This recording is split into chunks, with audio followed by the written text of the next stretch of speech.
Assalamualaikum warahmatullahi wabarakatuh. Bismillah, alhamdulillah, wassalatu wassalamu ala rasulillah Sayyidina Muhammad ibn Abdullah, la hawla wa la quwata illa billah, amma ba'du. Sahabat mahasiswa yang baik hatinya, alhamdulillahirrabbilalamin, pada kesempatan kali ini kita bisa berjumpa lagi dalam perkuliahan teknologi pendidikan. Kali ini saya akan menyampaikan materi sumber belajar, media pembelajaran, bahan belajar, dan alat peraga. Diharapkan setelah mengikuti perkuliahan kali ini, Anda bisa menjelaskan pengertian, fungsi dan peran, cakupan, kriteria, serta contoh penerapan sumber dan media pembelajaran. Sebaiknya mari kita awali terlebih dahulu dengan membaca doa, memohon kepada Allah agar diberikan ilmu yang bermanfaat. Bismillahirrahmanirrahim. Rabbi zidni ilman warzuqni fahma. Sahabat mahasiswa yang baik hatinya, mengapa penting kita bahas media atau sumber belajar, bahan ajar, dan alat peraga? Tentu mungkin ya masih banyak dari kalian atau yang saya tahu bahwa guru-guru pun selaku praktikan pendidikan masih banyak yang belum mampu membedakan antara sumber belajar, media pembelajaran, bahan ajar, dan alat peraga. Sebetulnya pemahaman terkait dengan sumber belajar, media pembelajaran, apabila Anda paham dengan baik, diharapkan nanti dalam proses pembelajaran mampu memanfaatkannya dalam rangka untuk mendukung tujuan pembelajaran. Saya ingin mengawali dengan mengupas 4 pilar proses pembelajaran. Yang kita tahu, pembelajaran adalah sebagai sebuah sistem, maka subsistem atau komponennya ada antara lain dari guru, siswa, sumber belajar, dan sarana. Hubungan siswa dengan guru dalam proses pembelajaran diharapkan dilakukan dengan model komunikasi atau interaksi yang memotivasi, seperti diskusi, simulasi, discovery learning, PBL, ceramah, seminar, dan lain sebagainya. Kemudian antara guru dan sumber belajar, yang diharapkan dari aspek gurunya adalah guru mampu melakukan proses penelitian, pengkajian untuk merencanakan, merancang, mengusulkan, serta melaksanakan sampai pada tahap eksplorasi dari sumber atau bahan ajar. Adapun dari aspek siswa terkait terhadap sumber belajar dan sarana, yang diharapkan oleh mereka adalah mudahnya diakses sarana atau sumber belajar yang akan digunakan untuk belajar, sehingga nanti siswa itu bisa belajar dimanapun dan kapanpun, itu yang diharapkan. Adapun guru terhadap sarana dan sumber belajar, guru harus menguasai menguasai papan tulis, penggunaan UHP, penggunaan LCD, penggunaan e-learning, dan simulator, serta yang lainnya. Kita lanjut menjelaskan dari masing-masing konsep sumber belajar, media belajar, bahan ajar, dan alat peraga. Pertama, sumber belajar. Sumber belajar diartikan sebagai segala sesuatu yang dapat menghasilkan pesan sebagai bahan atau objek kajian dalam pembelajaran. Kata kuncinya adalah menghasilkan. Jadi segala sesuatu yang ada di alam raya ini apabila bisa menghasilkan pesan dan dijadikan sebagai objek kajian dalam proses pembelajaran, bisa dikatakan sebagai sumber belajar.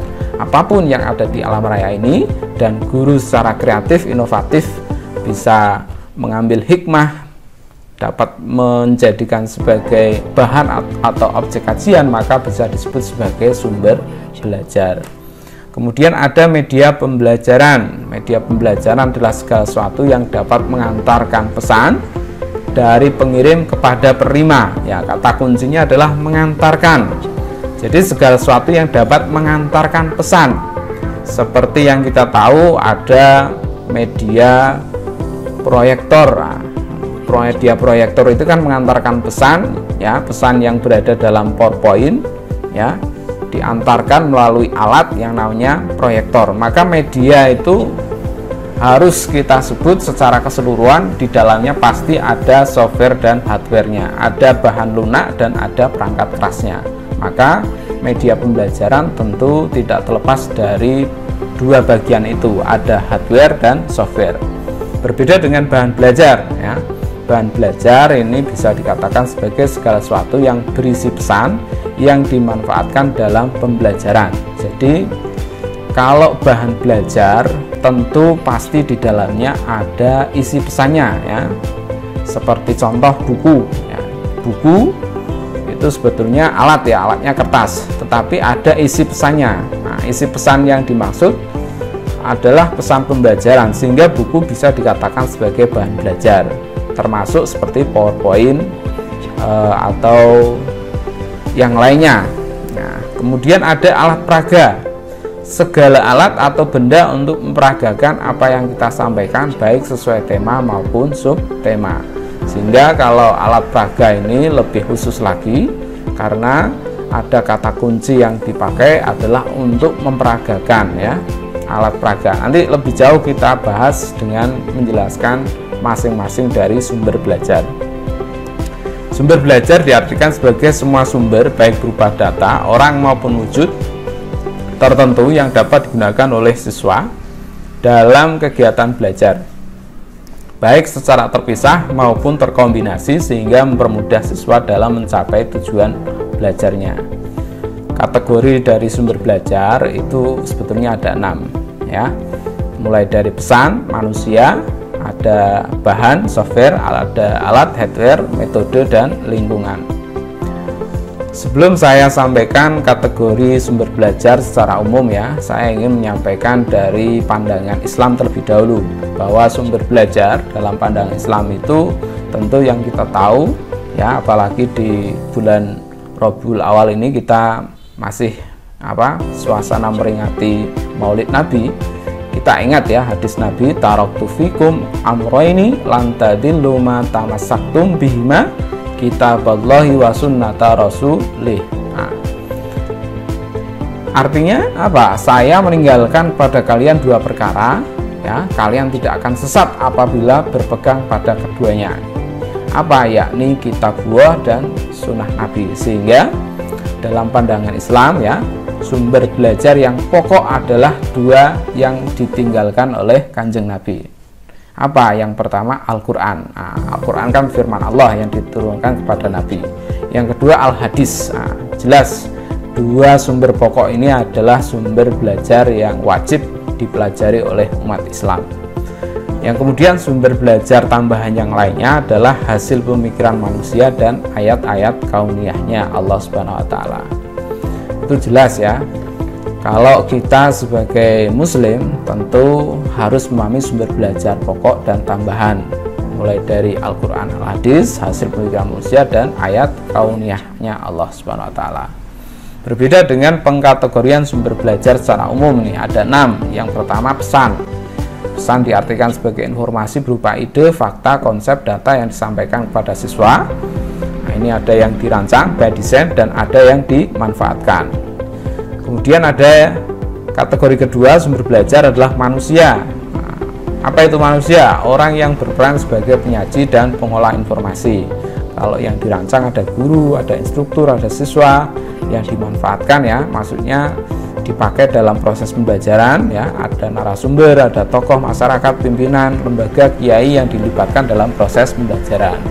Kemudian yang ketiga bahan atau software ya, ini tadi yang membedakan antara sumber belajar, media pembelajaran dengan bahan ajar. Ini ada bahan ya, bahan ajar, ada software ya, sesuatu yang mengandung pesan pembelajaran untuk disajikan melalui alat ya. Ada transparansi, film, slide, tape recorder, buku, gambar ya, grafik yang dirancang untuk pembelajaran, dan lain-lain. Nah, ini disebut sebagai bahan ajar atau softwarenya. Kemudian ada kategori yang keempat dari sumber belajar adalah alat atau hardware, perangkat keras yang digunakan untuk menyalurkan pesan dalam software, seperti UHF, proyektor, LCD, papan tulis, kamera ya. Kalau yang dimanfaatkan ada generator, mesin, mobil, dan motor. Nah, ini tentu dari pengkategorian sumber belajar yang ketiga dan yang keempat ini, gabungan antara bahan ya serta alat ya, ini menjadi istilah baru, yakni media pembelajaran. Karena media pembelajaran adalah segala sesuatu yang dapat mengantarkan pesan ya. pembelajaran. Jadi harus ada pesannya yang diantarkan. Pesannya yang diantarkan itu adalah bahannya dan juga ada alatnya. Itu baru disebut sebagai media. Jelas ya bedanya sumber belajar, bahan ajar, dan media. Nah, semakin jelas kan bahwa sumber belajar di dalamnya tentu ada bahan ajar dan media pembelajaran. Tetapi media pembelajaran pasti tentu sumber belajar. Tapi sumber belajar belum tentu media pembelajaran, karena sumber belajar ada metode dan lingkungan. Metode diartikan sebagai prosedur yang dipakai untuk menyajikan pesan. Kemudian lingkungan adalah kondisi dan situasi sekitar di mana kegiatan pembelajaran itu terjadi. Ini contohnya bisa dilihat sendiri. Lanjut, agak lebih mendalam ya. Perbedaan konsep sumber belajar, media pembelajaran, bahan ajar, dan alat peraga itu sesungguhnya ditinjau dari sudut fungsinya atau peranannya dalam proses pembelajaran. Jadi benda atau segala sesuatu yang dimaksud, contoh saja papan tulis. Papan tulis ini bisa disebut sebagai sumber belajar juga, bisa disebut sebagai media pembelajaran, bahkan alat peraga atau bahan ajar. Bisa jadi pada saat tertentu disebut sebagai alat pendidikan atau sarana pendidikan. Papan tulis ya, papan tulis yang ada di ruang kelas dan belum digunakan guru untuk pembelajaran disebut sebagai sarana pendidikan. Tetapi ketika sudah dimanfaatkan guru ya untuk menyampaikan materi pembelajaran, guru menulis di papan tulis 1 tambah 1 sama dengan 2, maka pada saat itu disebut sebagai media pembelajaran. Ya, papan tulis pada saat itu disebut sebagai media pembelajaran. Contoh yang lain ya, ada TV. TV ini bisa dikatakan sebagai media pembelajaran, juga disebut sebagai alat peraga. Contohnya, TV itu digunakan untuk menyampaikan materi film pembelajaran terkait dengan sejarah ya. Guru memutarkan film, maka TV itu disebut sebagai media. Tetapi apabila guru memanfaatkan TV untuk menjelaskan alat atau komponen-komponen yang ada dari sebuah TV, ya, bagian-bagian yang ada dalam sebuah TV itu disebut sebagai alat peraga. Sudah jelas ya terkait dengan perbedaan konsep dari masing-masing istilah tersebut. Saya ingin menyampaikan selanjutnya fungsi sumber belajar ya. Fungsi sumber belajar sangat penting dalam pembelajaran. Tidak seperti media pembelajaran hanya sebagai media untuk menyajikan pesan. Sumber belajar lebih dari sekedar itu, karena sumber belajar memiliki fungsi lainnya seperti menghasilkan pesan pembelajaran termasuk strategi, metode, dan teknik yang dipakai dalam penyajian pesannya. Jadi termasuk dalam sumber belajar, metode atau strategi yang dipakai guru, serta lingkungan yang dipakai guru, itu menjadi pesan pembelajaran juga bagi peserta didik. Tentu dengan berbagai strategi metode yang digunakan guru akan menambah wawasan pengalaman bagi peserta didiknya. Selanjutnya kriteria memilih sumber belajar. Ada kriteria berdasarkan tujuan, ada berdasarkan kriteria umum. Berdasarkan kriteria tujuan, sumber belajar ada untuk memotivasi, sumber belajar untuk pengajaran, penelitian, pemecahkan masalah, untuk presentasi. Ini yang perlu diperhatikan kriteria umum. Yang pertama adalah situasi belajar. Jadi dalam memilih sumber belajar harus memperhatikan situasi belajar. Apakah jumlah peserta didiknya besar atau kecil, itu harus menjadi pertimbangan. Kemudian yang kedua, kriteria umum adalah kemudahan ya. Jadi untuk memanfaatkan sumber belajar harus dilihat kemudahan dari sumber belajar itu diperoleh ya. Contohnya kalau di SD atau di beberapa sekolah yang sering digunakan adalah sumber belajar yang sederhana ya, seperti peta dan lain-lain. Kemudian ada kriteria ekonomis. Ekonomis ini diartikan bahwa sumber belajar itu mampu digunakan untuk mencapai tujuan pembelajaran secara efektif dan efisien ya, hemat lah maksudnya. Fleksibilitas.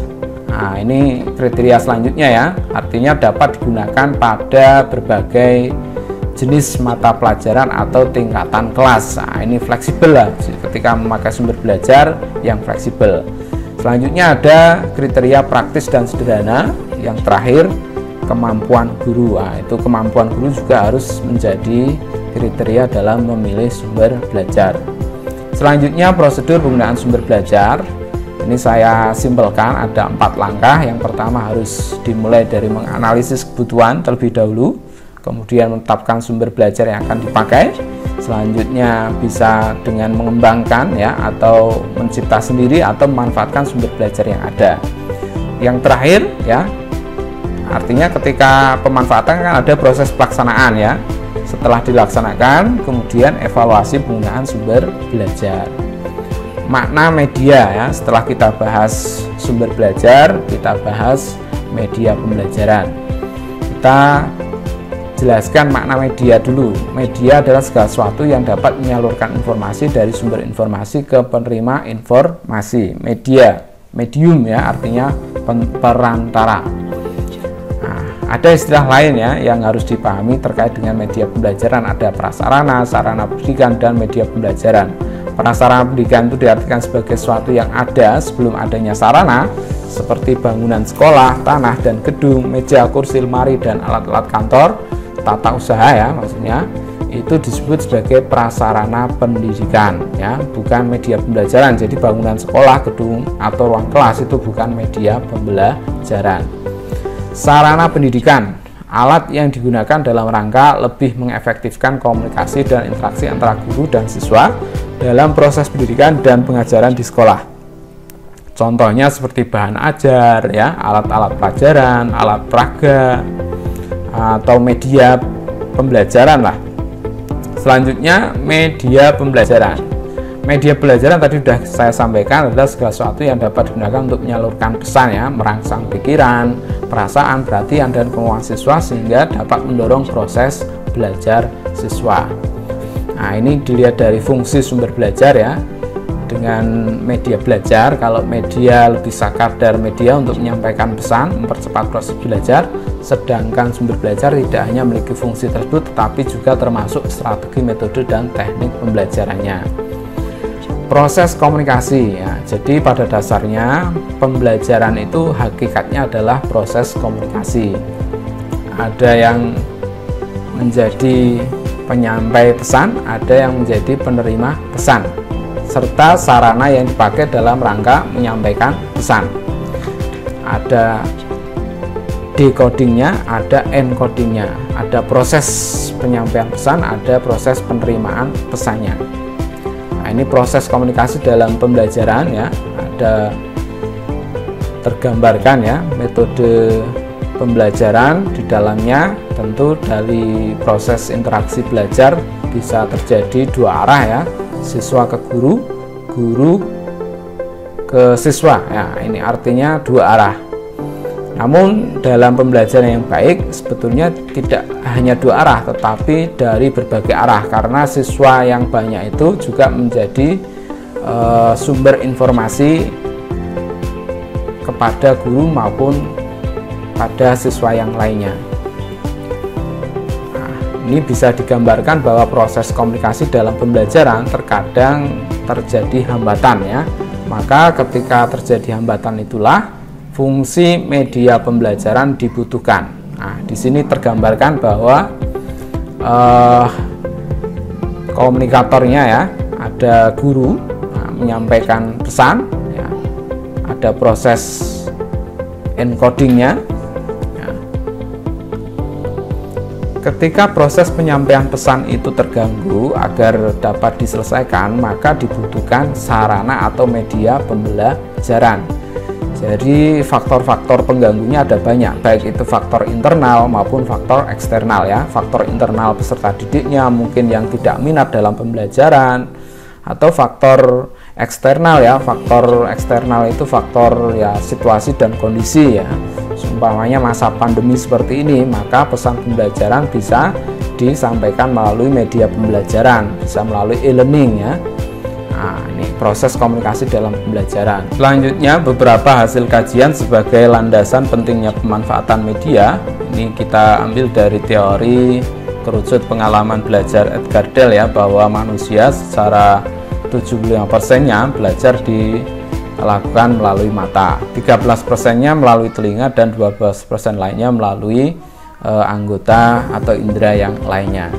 Dari kerucut pengalaman Edgar Dale ini bisa dipahami bahwa pada dasarnya proses belajar manusia yang mulai dari tingkatan yang terendah ya, proses belajar yang langsung. Nah ini sifat belajar, gaya belajar manusia pada dasarnya memang akan mudah melalui proses pembelajaran langsung ya, tidak bersifat yang abstrak lah ya, jadi pembelajarannya bersifat konkret. Contoh ketika pembelajaran memasak, maka sebaiknya tidak dilakukan secara teoritis, tidak hanya sekadar melihat atau menjelaskan secara verbal, tapi proses pembelajaran yang seperti itu bisa langsung dilakukan melalui proses pembelajaran langsung. Semakin ke atas, maka sebetulnya ini berimplikasi pada guru untuk bisa memilih ya berbagai media yang dapat dijadikan untuk menyampaikan pesan berdasarkan tingkatan keabstrakan materi yang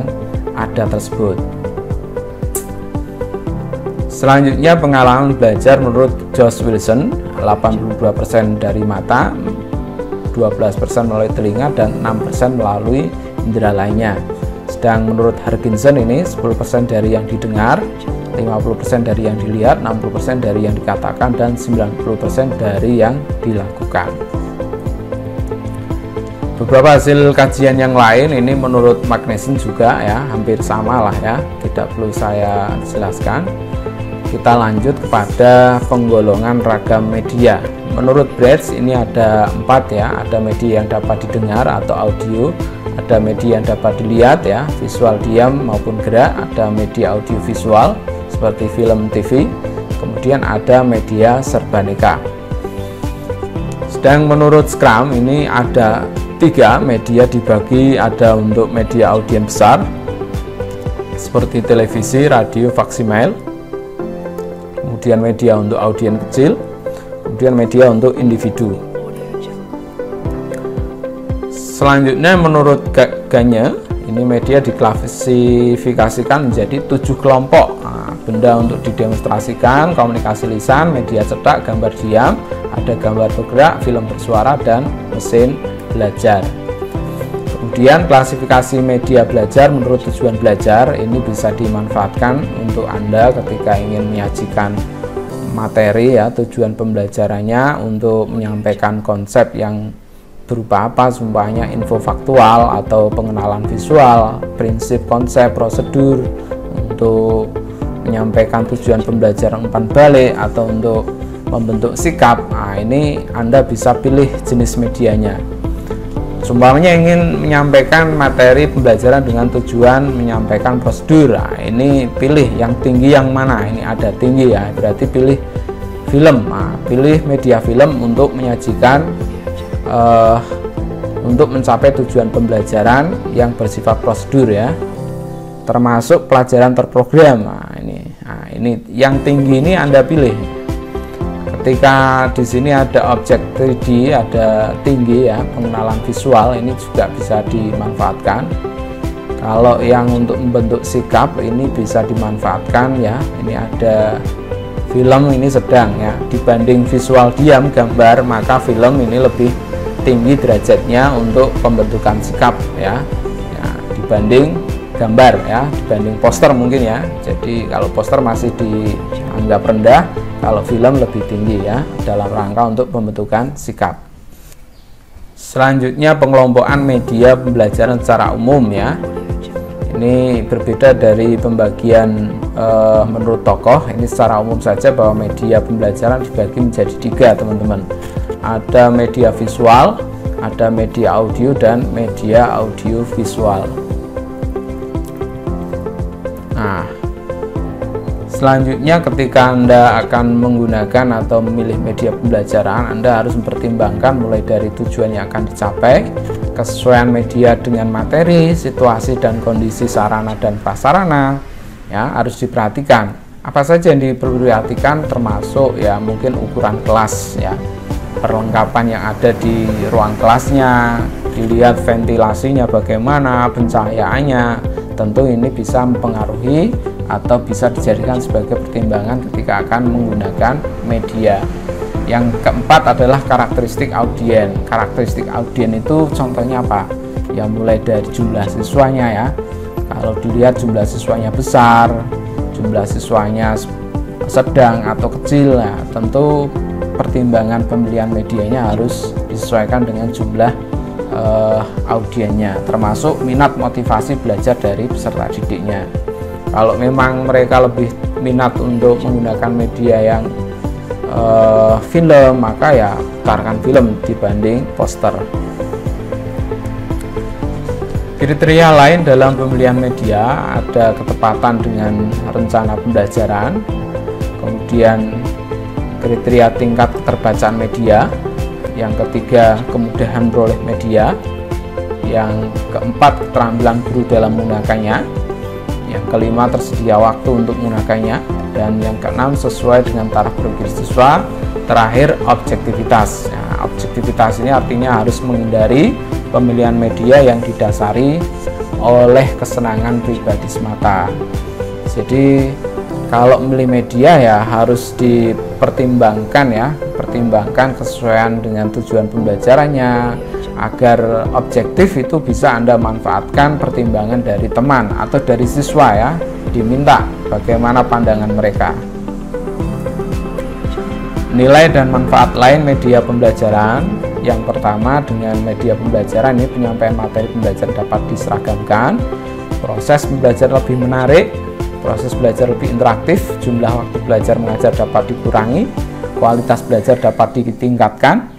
Artinya membuat konkret konsep yang abstrak ya, menghadirkan objek yang sukar didapat atau berbahaya, menampilkan objek yang terlalu besar atau kecil, memperlihatkan gerakan yang terlalu cepat atau lambat ya.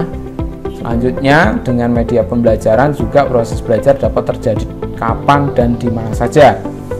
Selanjutnya, meningkatkan sikap positif mahasiswa atau siswa terhadap proses dan bahan belajar.